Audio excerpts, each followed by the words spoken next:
perkenalkan, beta pun nama Hawila Cornelis Sutakoi, beta biasa dipanggil Hawila. Oke, beta tinggal di Matani sini, dekat-dekat sini juga. Jadi beta dari kampus Poltekkes Kemenkes Kupang, beta dari jurusan kesehatan gigi.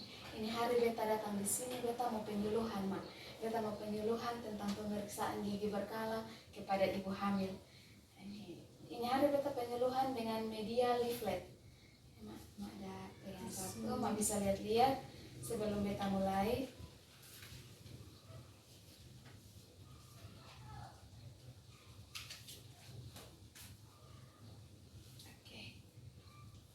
Bisa beta mulai, Mak? Bisa. Oke.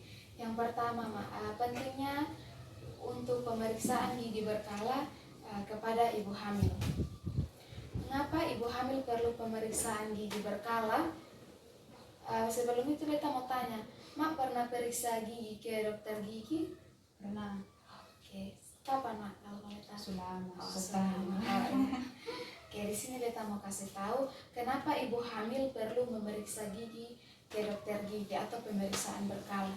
Itu karena perubahan hormon yang terjadi selama kehamilan dapat menyebabkan sistem kekebalan tubuh terganggu, sehingga mengakibatkan ibu hamil lebih rentan mengalami infeksi, termasuk infeksi bakteri penyebab penyakit gigi dan gusi.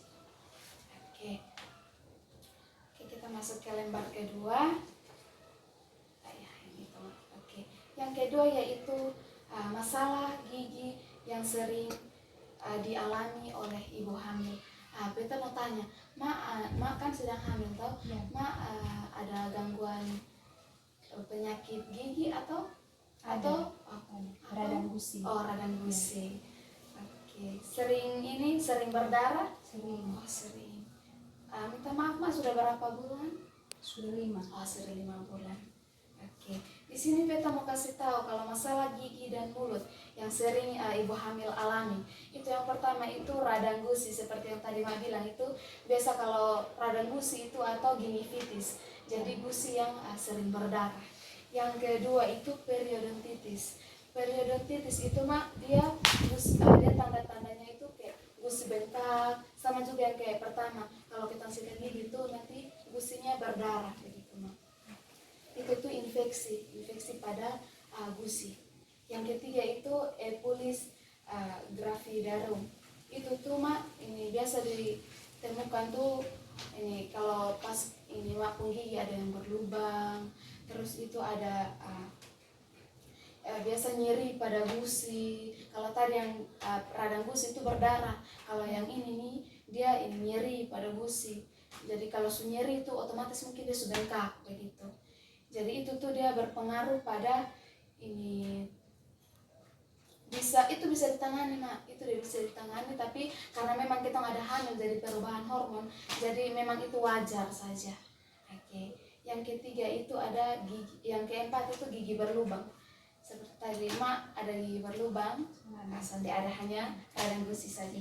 Oke, itu masalah-masalah gigi dan mulut yang sering dialami oleh ibu hamil. Kalau yang ketiga yang Epulis gravidarum itu faktornya bisa karena penyakit jantung dan juga yang ketiga di lembaran 3. Apa yang akan terjadi jika penyakit ini tidak diobati? Yang tadi kita sudah tahu penyakit-penyakit yang dialami oleh ibu hamil itu dia akibat apa kalau kita sampai obati atau kita sampai sembuhkan. Jika penyakit ini tidak diobati, maka hal ini akan mengganggu ibu selama masa kehamilan, bahkan dapat membahayakan ibu dan janin. Jadi kalau kita sampai obati lebih dulu itu penyakit, ini dia akan menyebabkan kepada ibu dan juga janin. Contohnya, ini kalau ke janin dia berat badan lahir rendah, terus itu lahir prematur. Iya. Kalau untuk ibu hamil juga mungkin ini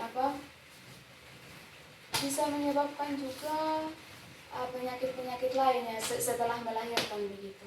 Jadi itu juga sangat bahaya untuk ibu hamil dan juga janin. Jadi kita harus mengobatinya lebih dahulu.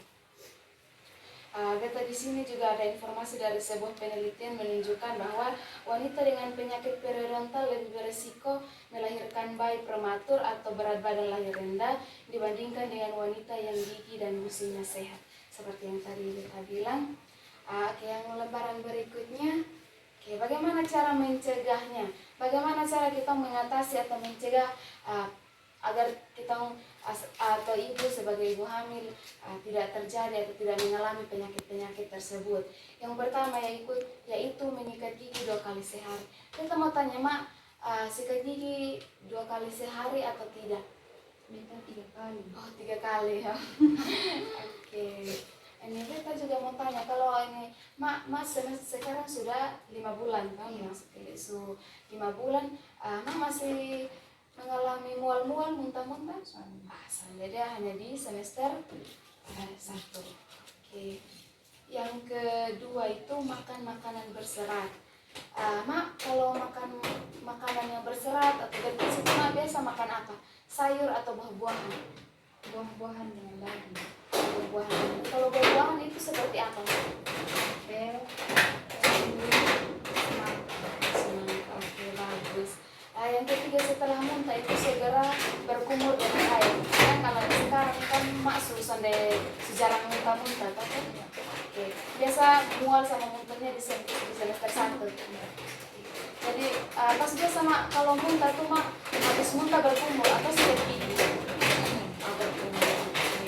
Yang keempat itu hindari gunakan obat kumur yang mengandung alkohol. Mak selama itu Mak tidak pernah menggunakan obat kumur. Yang terakhir yaitu rutin memeriksa dokter gigi.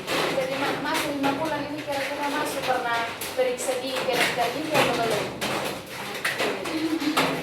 Jadi kita saran di sini kita sarankan kalau dalam masa kehamilan itu harus memeriksa gigi ke dokter gigi minimal 3 bulan sekali. Karena jika ibu hamil sering memeriksa gigi ke dokter gigi, kesehatan ibu bisa diperhatikan, dan jika ibu mengalami penyakit gigi dan mulut bisa segera ditangani. Jadi kalau Mak sedang hamil ini, kalau Mak sampai pergi ke dokter gigi itu Mak sampai tahu apa penyakit gigi apa yang Mak alami. Jadi dengan kalau Mak periksa gigi ke dokter gigi, Mak bisa tahu apa yang Mak sedang alami, penyakit gigi apa yang Mak sedang alami, supaya kita bisa mengobati lebih dahulu sebelum terlambat. Dari sini ada pertanyaan? Sudah ada, mungkin sudah mengerti dan sudah dipahami. Semoga Mak bisa lakukan dari kehidupannya yang sedang hamil. Jadi terima kasih banyak Mak sudah kasih waktu untuk Beta.